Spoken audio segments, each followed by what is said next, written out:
Mi nombre es Isabel Cristina Ruiz Sierra, soy médica veterinaria, trabajo en el Centro de Veterinaria y Zootecnia de la Universidad CES. Hoy vamos a hablar acerca de esterilización en mascotas.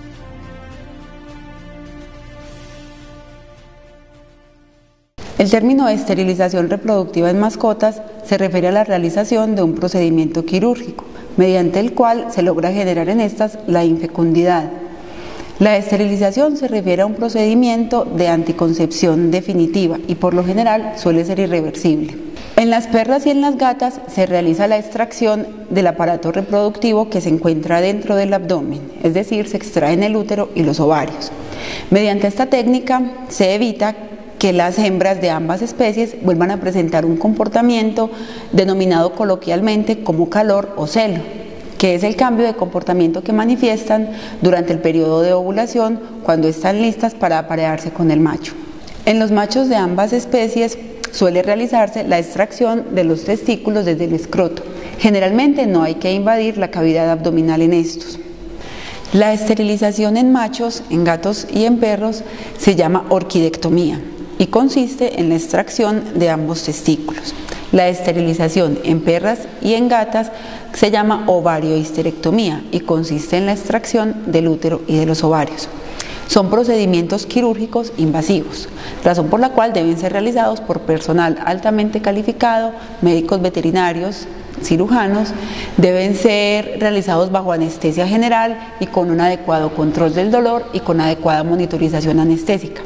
Y sobre todo bajo condiciones de quirófano, porque son procedimientos en los cuales se invade la cavidad abdominal o se invade hasta cierto grado el tejido escrotal y se requieren condiciones estrictas de asepsia.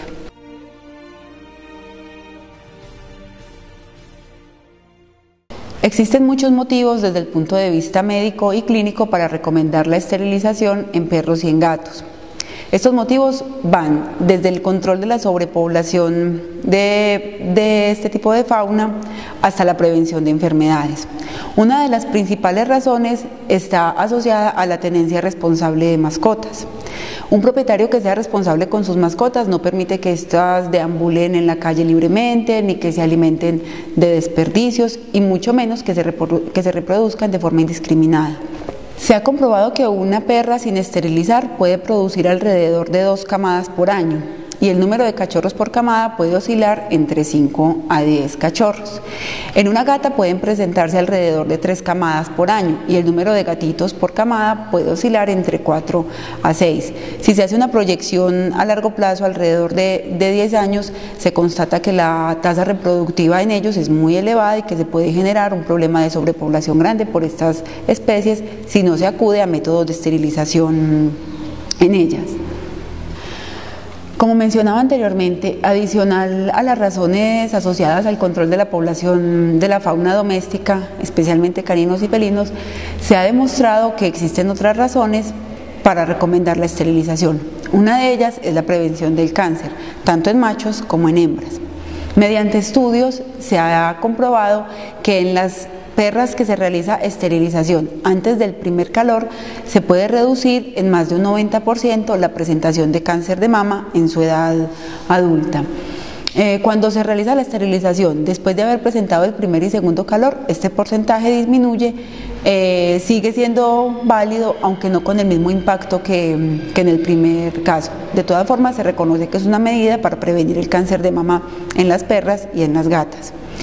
En los machos se puede utilizar la castración para prevenir la presentación de cáncer de piel o de tumores en la piel, sobre todo los tumores que frecuentemente se presentan alrededor del ano en los machos, que son tumores que se generan por influencia hormonal. Una vez se realiza la castración, esa influencia se suspende, entonces se disminuye la probabilidad de la presentación de dichos tumores.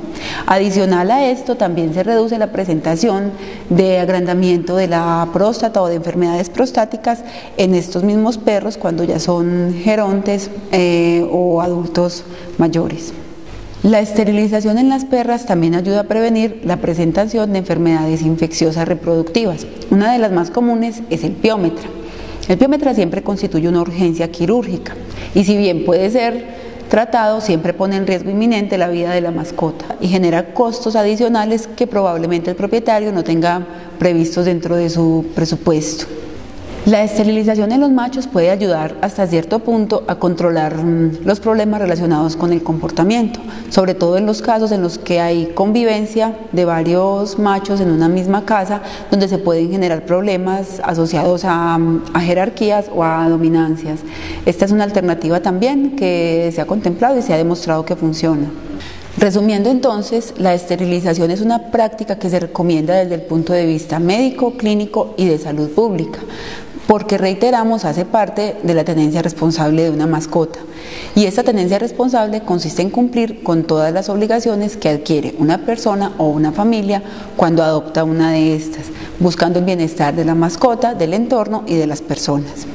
También es muy importante informar acerca de que los métodos de planificación en mascotas no están definidos ni están consentidos desde el punto de vista clínico tal como lo están para las personas. Es decir, para ellos no existen métodos de planificación con pastillas ni con inyecciones, dado que sus ciclos hormonales y reproductivos son completamente diferentes a los de las mujeres.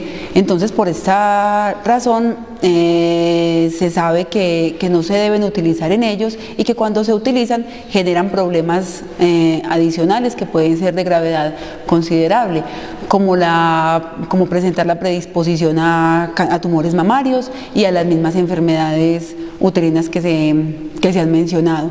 Por esta razón, cuando una familia opta por tener una mascota y decide que no quiere reproducirla, la recomendación que debe darse es el de esterilizarla, es decir, realizar la anticoncepción definitiva y permanente. Reiteramos entonces que antes de decidir esterilizar a una mascota, la decisión debe ser tomada por toda la familia en el caso de ser una mascota que esté en la casa, porque como mencionábamos anteriormente, es una mascota que no va a poder volver a reproducirse ya en su vida posterior. Una vez se ha tomado la decisión, es importante que se haga la consulta con el médico veterinario. Él realizará la evaluación general del estado de salud de la mascota, tomará muestras de sangre para mandar al laboratorio y tener un panorama mucho más amplio de su condición clínica, explicará qué procedimiento se realizará, cómo se realizará, cuáles son los cuidados que deben tenerse y cuáles serían las posibles complicaciones en el caso de estas poder presentarse.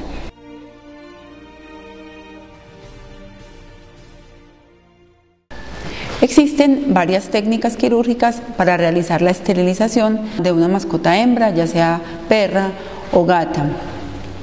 Puede hacerse de tres formas. Una es la ovariohisterectomía convencional por laparotomía, que consiste en realizar una incisión a nivel del abdomen en la línea media entre las mamas, y por esta incisión se extraen el útero y los ovarios. Otra técnica es la ovariohisterectomía lateral, en la cual no se realiza la incisión en la parte medial del abdomen, sino que se realiza por uno de los lados, generalmente al lado derecho. Y otra técnica es por la laparoscopia, donde se realizan 3 incisiones pequeñas a través de las cuales se insertan una cámara y 2 pinzas, y se realiza la cirugía dentro de la cavidad abdominal para posteriormente proceder a la extracción del útero y los ovarios. Cada una de las técnicas tiene indicaciones específicas y tiene condiciones especiales para poder realizarse. Cuando la mascota sea llevada a consulta para la evaluación preanestésica y prequirúrgica, el médico veterinario debe encargarse de explicarle detalladamente en qué consiste cada técnica, cuáles son las ventajas, desventajas de cada una y cuáles son los cuidados pertinentes según se realicen, según la técnica que se decida realizar en algún momento. De todas formas, es importante resaltar que mediante cualquiera de las 3 técnicas que se realice, se debe extraer completamente el tejido ovárico y el útero en la mayoría de los casos, para que no queden tejidos reproductivos residuales dentro del abdomen. En este caso es especialmente importante no dejar que el veterinario no deje residuos del tejido ovárico, porque como el tejido ovárico es el tejido activo, la perra o la gata puede seguir presentando comportamiento de celo o de calor a pesar de haber sido esterilizada. En los machos, el sitio quirúrgico depende de si es perro o es gato. Generalmente en los perros la incisión para extraer ambos testículos se realiza, se conoce como incisión preescrotal, o sea, no se realiza una incisión directamente en el escroto como si se hace en los gatos. En los gatos se hace una incisión directamente en el escroto y a través de esta se extraen ambos testículos. Una de las principales complicaciones que puede presentarse luego de realizar la cirugía para esterilizar un perro o un gato o una perra o una gata está la dehiscencia de la herida quirúrgica o la ruptura pues de la sutura que provoca evisceración. Otra de las complicaciones que generalmente relatan es que los pacientes, en este caso los pacientes para nosotros, permanecen varios días después de la cirugía con menor actividad física. Esto puede ser normal durante las primeras horas del periodo posoperatorio. ¿Por qué? Porque los medicamentos anestésicos y tranquilizantes pueden tener algún efecto residual que ocasione un estado de tranquilización o de sedación en la mascota posterior al procedimiento. Se supone que normalmente a las 24 horas los pacientes deben retornar a su actividad física normal, teniendo precaución obviamente de los esfuerzos sobredemandantes, que es preferible que no salten, que no corran durante los primeros días de haberse realizado el procedimiento. Pero el decaimiento o la sedación que queda después del procedimiento quirúrgico puede ser normal. Que es importante también resaltar que después de la cirugía, como para ser operados los pacientes venían con un ayuno previo, entonces después de la cirugía, en las primeras horas también es recomendable que no retornen a la alimentación con la ración que normalmente consumían. Se recomienda que se le administren más bien pequeñas raciones, más o menos a intervalos de cada hora, hora y media, y que se ofrezca agua para que al otro día puedan comer normalmente. ¿Por qué las raciones pequeñas durante las primeras horas? Para evitar que haya una sobredistensión del estómago después de haber sufrido un ayuno prolongado y que se presenten episodios de vómito o de náuseas.